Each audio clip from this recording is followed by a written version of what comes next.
What does having a real family mean? This is the cover of one of the Forbes magazine I saw in social media. And this article talks about living a dysfunctional family. Dysfunctional family means a state of household that is not functioning properly according to its supposed design. We know family is the basic unit of the society, and it is where people are nurtured and shaped to the person they are in the community. After going on with the lives in the world, facing our different troubles, interacting with people, facing our responsibilities in life, it is where we go to find comfort and rest from all those happening in the world. They're the ones who will be with us when everything in the world leaves us. Amen? It's nice to have that kind of family, for all of us. However, statistics reveals to us the reality that majority of our household today doesn't function that way. In our community, numbers of Filipino youths admittedly consider their families as dysfunctional. Dysfunctional families characterized by conflict, misbehavior, or abuse. Relationships between family members are tense and can be filled with neglect, yelling, screaming. There's no open space for you to express your feeling. And that's dysfunctional families. And most of the cases here in our society who are causing troubles, committing crimes, are from this type of family. Kids who are emotionally or mentally unsupported by their parents tend to grow violently and resistant. Primary reason for doing it is either to seek attention from their parents or to release frustration from their household. Another common also response for young people is, tardiness or not performing well in school or in work because of lack of motivation. Due to what their home like. And also fathers from broken marriages often resort to different vices like smoking, drinking, using drugs to seek relief from the burden of their marriage. And this is very saddening, guys, because instead that our family should be our source of comfort and safety, our household became a place of danger, trauma, and the cause of discouragement. And worst part is, Christian family are equally suffering from the same dilemma of family dysfunction as the community is experiencing. The same situation also was happening in the community of Colossians as they were experiencing the problem regarding false teachings. And here, Paul exhorted to these Christian believers to live out their new identity in Christ as they stand firm with their faith amidst this corrupted reality. And in exemplifying their new self, as they put on their new self, they are just not to put on their new self to the community as they relate to people outside, but most importantly, inside their household in reverence to their Master in heaven. Everyone, welcome to Colossians 3, and today we will be talking about Christian household relation. Now please open your Bibles with me in the book of Colossians 3:18 to chapter 4, verse 1, as we see Paul addressing each members of the household, starting from husband and wives, father and children, and slave and masters. But the question is, how are these believers to live out their new identity in Christ inside their household. So we have 3 points here. 1, Christians are to live in a Christ-centered marriage, Christ-centered parenting, and Christ-centered work ethics. Now let's talk about our first point, living in a Christ-centered marriage. Now, how does this look like? Now in verse 18, Paul addressed first the role of the wives, which says, "Wives, be subject to your husbands, as is fitting in the Lord." Be subject, or what we call submit. Submit to your husbands. Now, the original word used for submit is a term used by a military, and it means to arrange in a military fashion under the command of a leader. Now, if defined outside the context of military, submission means a voluntary attitude of giving in and cooperating. Now, let's bring it to the marriage context. In marriage setup, to submit means wearing this voluntary attitude of cooperating in supporting to the decision of their husband without complaining and grumbling, of course, with sincerity of hearts. Di kay kung gusto nga, sabit na lang po kay Christian po. Yet surely, no husband is perfect, right? And their decisions are not always perfect. And reality of submission is that it isn't always favorable to us. Submission doesn't only function when things are going well, when we agree to the decision of our husbands, like, okay, approve darling. Whenever our husband will decide na against to our will or against to what we would like that thing to happen, cancel sa ang submission. No. It's not like that. Submission means, despite not understanding the logic behind it and not agreeing to everything, you still submit. Yeah, it's difficult, no? But why is it difficult, guys? Why is it difficult to submit? Of course, it's because we want things to go in our way. We only agree to what we think is right. Sakto man ka niya, akong sundon. Wala man sa guidelines, sundon. Now, wives are to submit because again, it is fitting in the Lord.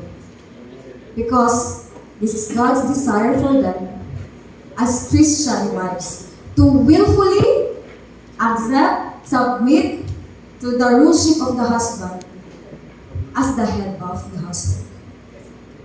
Because let's remember that it is our sovereign Lord who puts you under that submission. It's our sovereign Lord who holds all things together in perfect harmony, who puts you that under the authority of your husband. Again, in Christian context, wives are to submit not just only of who your husband is or regarding the circumstance, if it's okay or not, but it's because of who they are in Christ as chosen people of God, holy and beloved, and again, of who their God is. Again, let's say it all together. Wives, submit to the husband as is fitting in the Lord. Now let's go to the next point. Let's go to verse 19 and let's read how Paul addressed the husband. Now, in verse 19, scripture says, "Husband, love your wives and do not be embittered against them." Sige daw, everyone, let's define love. What love is? Love is patient, kind, does not envy, does not boast. Memorize, right? Loving is wearing this attitude of humility, gentleness, compassion, bearing with one another, forgiving one another, because we're not perfect. Love bonds all these virtues according to what Pastor Landan said last Wednesday. And without love, it is impossible for all of us, it is impossible for the husband to live in peace of Christ, because it is the perfect bond of unity. Love is the perfect bond of unity. And this command here, this love here, is from the word agape, agape. And it is the same word describe the love of God to the world. Now on the other side, Paul mentioned here the word, do not be embittered in loving your wives. And this is also translated as having bitter resentment or hatred. Now during Foundation Week, the clashing between two colors, really, you cannot prevent that there's really that clashing of, relationships. And worst thing is that when you clash with relationship that's closer to your hearts, that special people in your lives. And when there is hatred, there's this bitterness. It's really hard to, dine with that person, no? Or it's really hard to show care to that person. Agree? That is why Paul commanded them to love their wives and to not be embittered towards them. It's really important to note why Paul really has to mention back this word, do not be embittered against them. Preaching this passage is really not easy for me, because it's really hard to talk about things that I do not know naman how it is like to love your wives, to submit to your husband, to love your wives. However, I'm not yet married. However, I have witnessed in my entire lives marriages of a lot of couples around me. And I must say that marriage is not always happy and sunny. Since you go through lives together, since you were married with each other, you face challenges together with your children. It's really not inevitable to have that, bad feeling against each other, mga pangluod, mga hinanakits or frustration towards one another. And if it is expressed harshly, then paksi ita. Loving doesn't always seem beautiful and warm. But as transformed individuals, by bearing with one another, forgiving each other, putting off this anger, malice, abusive speech, and wearing this humility of hearts, patience and kindness, Christian husbands are to love their wives as to the Lord. In Romans 5, 6, 8, it says here, for while they were still sinners, Christ died for the ungodly. For one will hardly die for a righteous man, right? Though perhaps for the good man, someone would dare to die. But God demonstrates His own love towards them, towards us, in that while they were yet sinners, Christ died for them. Christ died for us. And that love that we receive from the Lord is really something that we do not deserve. And that love of God, is the exact example of how these husbands are to treat their wives. Again, Christians are to live in a Christ-centered marriage by submitting to the husband as is fitting in the Lord, and by loving their wives as the Lord loves them. Now, going to our second point, let's talk about Christian parenting. Now here, Colossian believers are to live out their new identity in Christ inside their household by living in a Christ-centered parenting. Now, what does this look like? What does living in a Christ-centered parenting looks like? Here in chapter 20, verse 20 to 21, the scripture says here, children, be obedient to your parents in all things, for this is well-pleasing to the Lord. And fathers, do not exasperate your children, so that they will not lose heart. First, Paul addressed the children by saying to obey their parents in all things.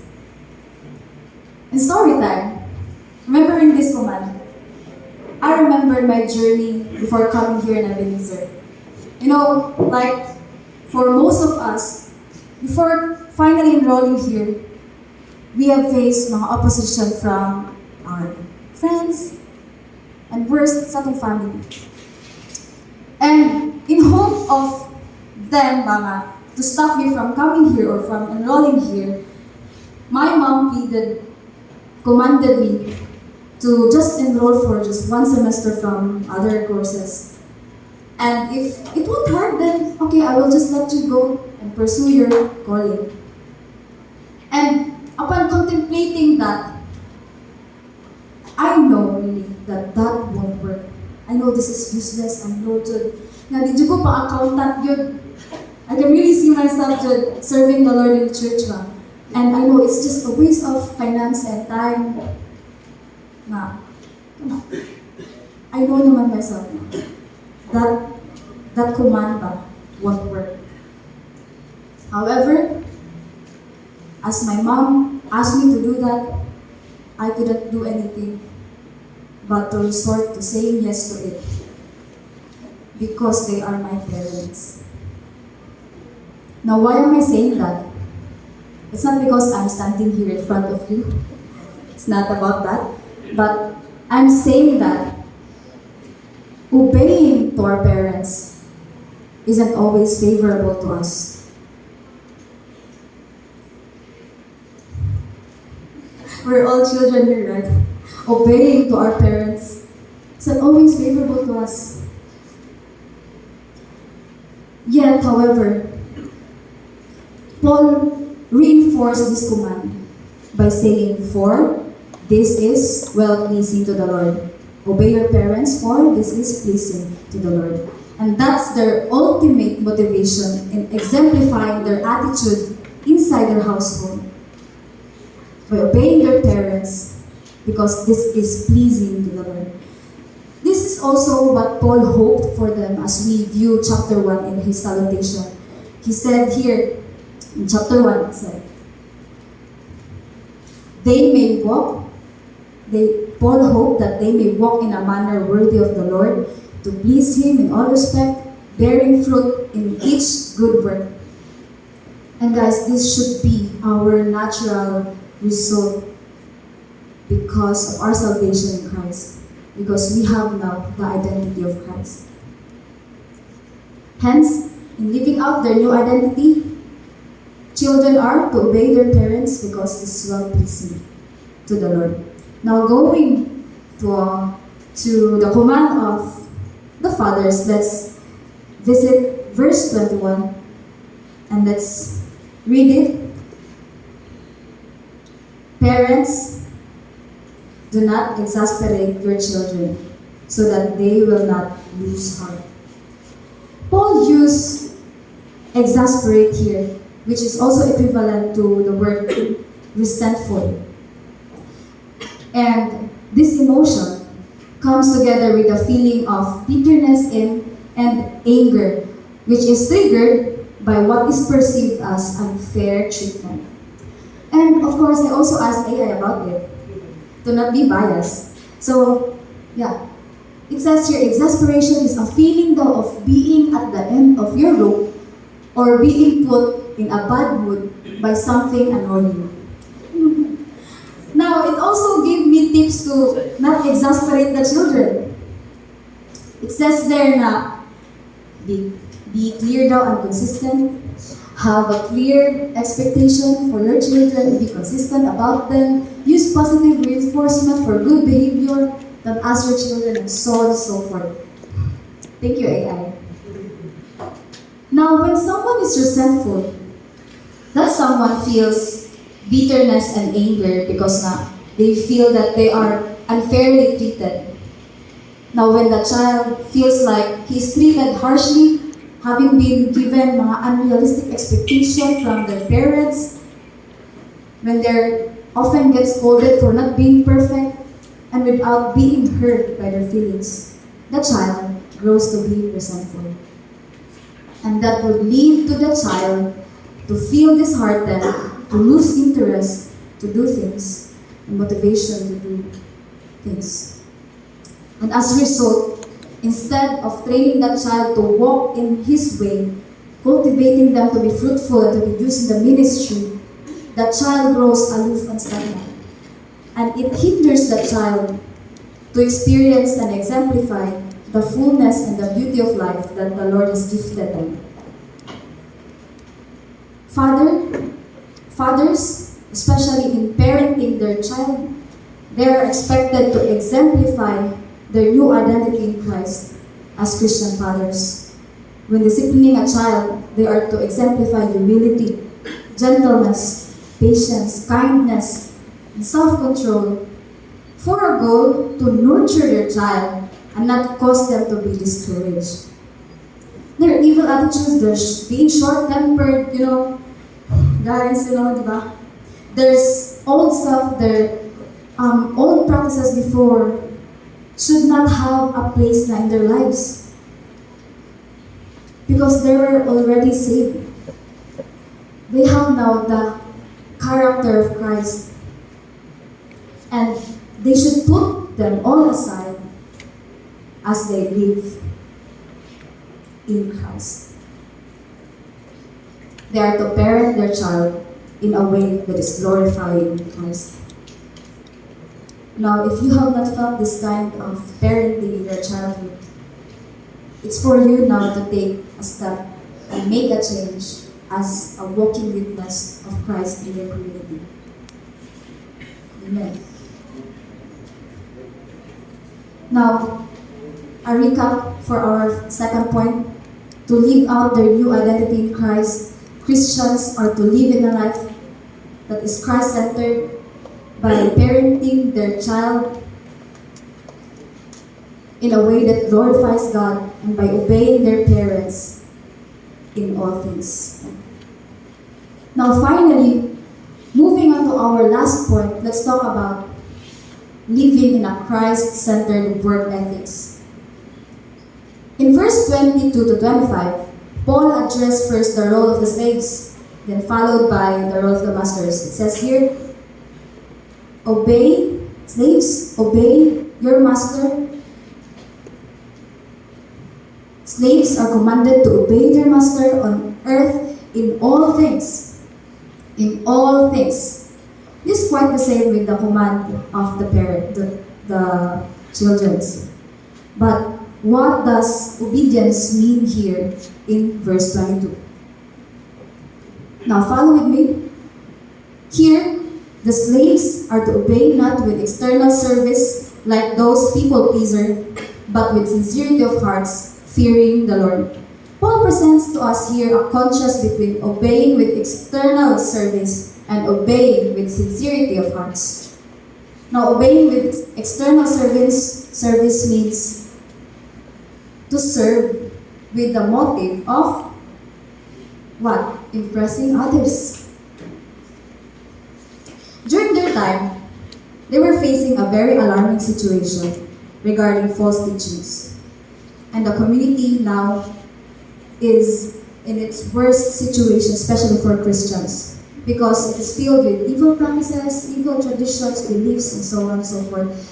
Anything that you can imagine that's not biblical. Now, Paul specifically addressed this issue by confronting them that in serving their master, they are to do it not for the intention to gain praise from others that's watching them, or to do it out of the standards given by the community, but they are to serve their master with sincerity of hearts, fearing the Lord. They are to serve their masters in light of their identity in Christ and out of their reverence to their master in heaven. And Paul again repeatedly mentioned here, he repeated the same idea in the following verse in 23 to 24, which says, "Whatever you do your work heartily as for the Lord, rather than for men, knowing that from the Lord you will receive the reward of the inheritance." It is the Lord Christ whom you serve. And we know in the Bible, when the concept is repeatedly mentioned, it's the intention of the author to emphasize the message of that concept. And here, Paul emphasized the ultimate master they're actually serving. They're reminded that in everything they do, it should be for the Lord as their worship to their one and only true God, and not for anyone else, not for these man-made gods and for these false traditions that has been spreading around their community. It says in verse 25, "For he who does wrong will receive the consequence of the wrong which he has done, and that without partiality. Since the Lord is just, the Lord will punish them according to their conduct." Paul already confronted them regarding this issue prior pa to this chapter. When we go back to chapter 2, specifically in chapter 20, verse 20, it says here, "If you have died with Christ to the elementary principle of the world, why, as if you were living in the world, do you submit yourself to the decrees such as do not handle, do not taste, do not touch, in accordance to the teaching of men?" It's like saying here, if you've been redeemed by Christ, why as if you're living like you're not saved? Why are you still acting like the rest of the people in the community? Why do you still participate to the teachings of these false teachers? And he said now in chapter 3, verse 1, "Therefore, if you have been raised up with Christ, keep seeking the things above, where Christ is, and do not set your minds on the things on earth." And they are to consider the members of their earthly body as dead to immorality, to passion, evil desires, and greed, which amounts to idolatry. For it is because of these things that the wrath of God will come upon the sons of disobedience. It's from verse 5 to 6. And this is why, in verse 12, from the preaching of Lenlen, it says here, "As chosen people of God, holy and beloved, they are to put on their new selves in Christ." And as Paul transitioned, going to our passage this morning, he concluded it in verse 17, "That whatever you do, in word or deed, do all in the name of the Lord Jesus Christ, giving thanks to the Father through Him." And that is the reason why their earthly masters, as they serve their earthly masters, they are to do it in the name of the Lord.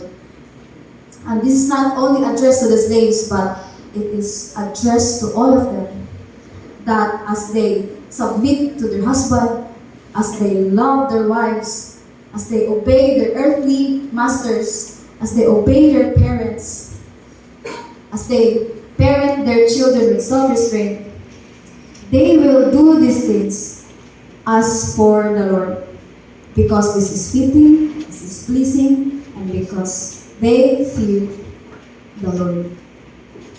That is why, as we observe our passage from verse 18 to chapter 4, verse 1, the word Lord is mentioned 8 times, and which only proves to us the centrality of this command to the Lord.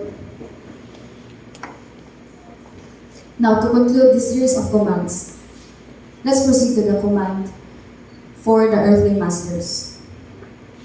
Now, in chapter 4, verse 1, it says here, "Masters, grant your slaves justice and fairness, knowing that you too have a master in heaven." Paul mentioned 2 things here. He used the word justice and fairness, which means being treated properly and fairly. And this command is opposite to what the concept of slaves there in their community. Imagine being the lowest class in the society. These slaves were treated harshly by their earthly masters. Yet, for them, Christians, this is not fitting to their identity as Christians. So that's why they are to treat their slaves with fairness and with justice because of their identity in Christ. Because if they treat their slaves just like how these masters in the community is treating their slaves, then there's no difference to them at all. Now, as your seatmate, how are you different from your community?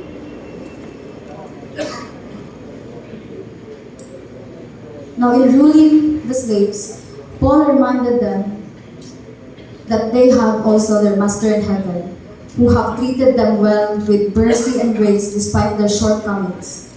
That they have a master in heaven who's sovereign over all, who sees their every action and is just to punish them. Thus, as Christian, as they carry Christ's identity, they are to treat their slaves with justice and fairness in reverence to their master in heaven. Now, after all that has been mentioned from this passage, all of those commands and specifics, it all boils down to the reason of their identity in Christ. And in exemplifying their identity in Christ, they are exhorted here by Paul to live it out, not just in the community, but most importantly, inside their Christian household, in reverence to their Master in heaven. And how are these believers to live out their new identity in Christ? First, Christians are to live in a Christ-centered marriage, Christ-centered parenting, and Christ-centered work ethics. Now, as for us Christians, in the present time, as we carry Christ's identity in us, I exhort you today that our identity in Christ should be reflected not just to the world, but also in our household in reverence to our Lord. Today, we are not anymore experiencing this same scenario that this Colossian believer is experiencing, right? However, we still do face the same problem that this church is experiencing. As I said earlier, based on statistics, broken families are indeed rampant today.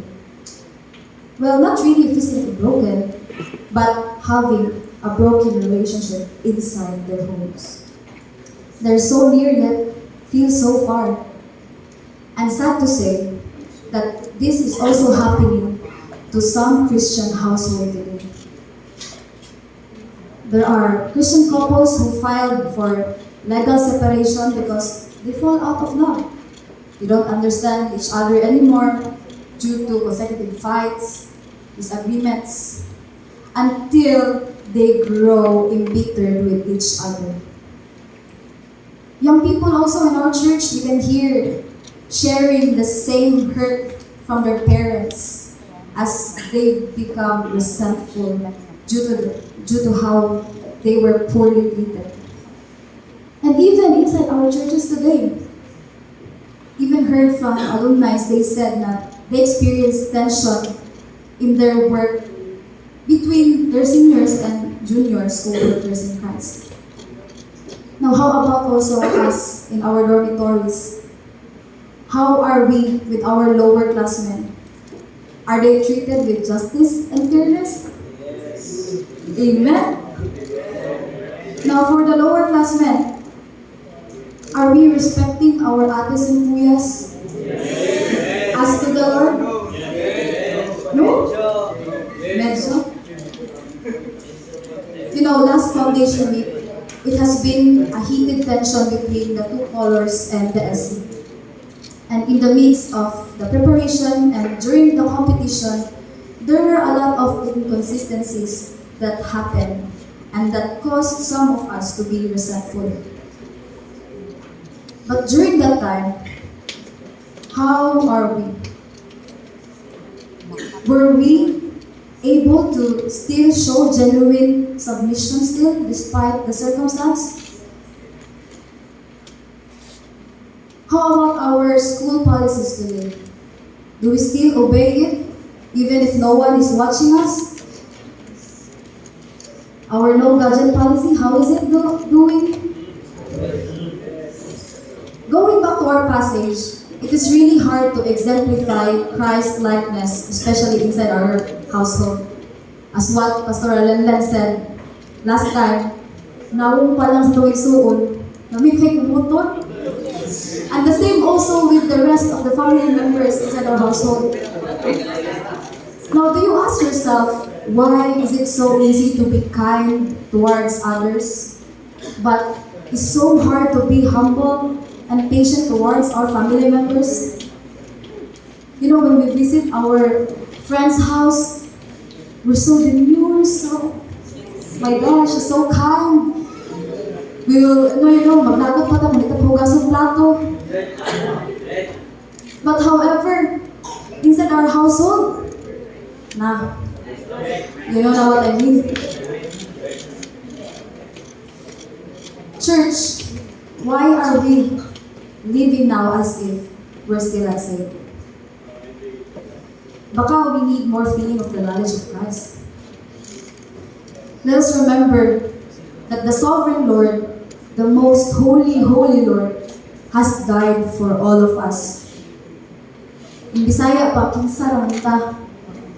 Kinsa raman ka? In exercising our identity in Christ, it is not about who our husband is, who our parents is, who our masters is, who these people are. No matter how unreasonable and unkind they are, it is not a reason for us to be unkind and to pay back their attitude with evil. Now, as our final challenge, let's read all together Colossians 3, verse 17. It says here, whatever you do, in word or deed, do everything in the name of the Lord Jesus, giving thanks to the Father. Again, Paul reminded us believers to live out our identity in light of our Father in heaven. Now, being personally convicted, even prior to standing here in front of you, I exhort to you today, by the power of the Holy Spirit, that our identity as Christians should be reflected not just to the world, but also in our household in reverence to our Lord. Now, as we live out these commands, what do you think are those things that we need to put on and to put off as we live inside our Christian household? If we struggle to be kind, to be gentle, to be patient towards our family members and towards other people, commit to the Lord those struggles you have that has hindered you to reflect His identity. And since we have our victory over sin in Christ, we are all assured of the victory over these struggles because He is the Lord who has reconciled us to the Father and has let us share the inheritance in heaven. This may be hard for us to exemplify these attitudes as we relate inside our household or to one another, but the best solution to this, as what Pastor Aaron said, it is knowing para kanino ka bumabangon. Para kanino ka bumabangon. When you are faced with pride in submitting to your husband or to the authority over you, when you struggle to find reason to love your wife or to love someone who does wrong you, when you lost your patience in dealing with your stubborn children or with everyone around you, when your kindness is abused or when you don't understand anymore, why is these people treating me this way? Let's always go back to the knowledge of who God is and who we are in Christ. Once again, our identity as Christians should be reflected not just to the world, but also in our household in reverence to our Lord. Church, let's live out this identity we have in Christ by living in a Christ-centered marriage, Christ-centered parenting, and Christ-centered work ethics. Grace to you, my fellow witness of the Lord, and may the peace of Christ live in us all. Thank you so much.